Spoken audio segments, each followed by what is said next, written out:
एक दो चीज़ और मैं आपको बताना चाहता हूं कि आप अपने घर में अक्सर मच्छर मारने वाली दवाएं इस्तेमाल करते हैं। अलग अलग नामों से बाज़ार में बिकती हैं। कोई जो है लिक्विड फॉर्म में आती है, आप उसको लगा देते हैं। कोई तो टिकिया के फॉर्म में आती है, आप उसको इस्तेमाल करते हैं।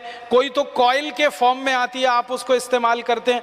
कॉइल के रूप में मच्छर मारने वाली कोई भी दवा इस्तेमाल करें, टिकिया के रूप में इस्तेमाल करें या लिक्विड के रूप में इस्तेमाल करें, उनमें जो इस्तेमाल होने वाला केमिकल है वो डी एथिलीन है, वो मेल्फोक्विन है और वो फॉस्फीन है। ये तीन खतरनाक केमिकल हैं जो इस्तेमाल होते हैं और ये तीनों केमिकल यूरोप और अमेरिका के 56 देशों में बंद है और 20 साल से बंद है। हम हमारे घर में छोटे छोटे बच्चों के ऊपर वो लगा के छोड़ देते हैं। मैंने कई घरों में देखा 2 महीने के 3 महीने के छोटे छोटे बच्चे सो रहे हैं और उनके नज़दीक में वो कॉइल जल रहा है जिसका धुआं नाक के रास्ते से बच्चे के फेफड़े में उतर रहा है। वैज्ञानिकों का ये कहना है कि ये मच्छर मारने वाली दवाएं अंत में मनुष्य को मार देती हैं। कई बार क्या होता है, मच्छर तो इनसे मरते नहीं है, मनुष्य मर जाते हैं जिनके लिए ये दवाएं इस्तेमाल हो रही। और ज़्यादातर इन दवाओं का व्यापार, डी एथिलीन का व्यापार, फॉस्फीन का व्यापार हिंदुस्तान में विदेशी कंपनियों के कंट्रोल में है और वो अंधाधुंध केमिकल इंपोर्ट करके लाके बेच रहे हैं और भारत की कुछ स्वदेशी कंपनियां भी बनाकर उनको बेच रही हैं। तो आप जरा सोचिए, आपकी सुरक्षा के लिए, आत्मरक्षा के लिए आप कम से कम ये चीज़ें इस्तेमाल करना बंद करिए। फिर आप बोलेंगे मच्छर तो हैं, उनका तो क्या उपाय है? सबसे अच्छा उपाय है मच्छरदानी लगा के सोइए। स्वदेशी है, सस्ती है, क्वालिटी में अच्छी है, सारे देश में उत्तर से दक्षिण पूरब से पश्चिम मिलती है और कोई साइड इफ़ेक्ट नहीं है, कोई एक्सपायरी डेट नहीं है। एक बार खरीदी तो 20-25 साल चलेगी। और तरह तरह की मच्छरदानियाँ आने लगी हैं।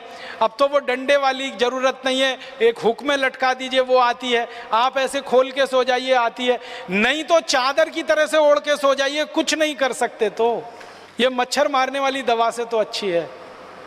मच्छर मारने वाली दवाएं खरीदें, विदेशी कंपनियों को मुनाफा दें, उससे अच्छी अपनी मच्छरदानी है। और आप चाहें तो एक छोटा प्रयोग और करके देख सकते हैं।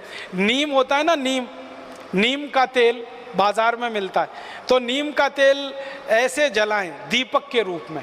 एक दीपक ले लें, उसमें रुई की बाती बनाएं, नीम का तेल जला के दीपक को रख दें। वो दीपक जितनी देर जलेगा एक भी मच्छर कमरे में नहीं आएगा। इतना सस्ता और सरल उपाय। नीम का तेल बाजार में 30-40 रुपए लीटर मिलता है। 1 लीटर तेल खरीदेंगे, बड़े आराम से 3-4 महीने चलता है। और दूसरा एक तरीका है, गाय के गोबर से बनी हुई अगरबत्ती और गाय के गोबर से बनी हुई धूप बत्तियाँ भी बाजार में अब आ गई हैं। कई गौशालाएं उनको बनाती हैं, उनको जलाकर आप सो जाइए, वो भी मच्छर को भगाती हैं और क्वालिटी में मच्छर अगरबत्ती से अच्छी।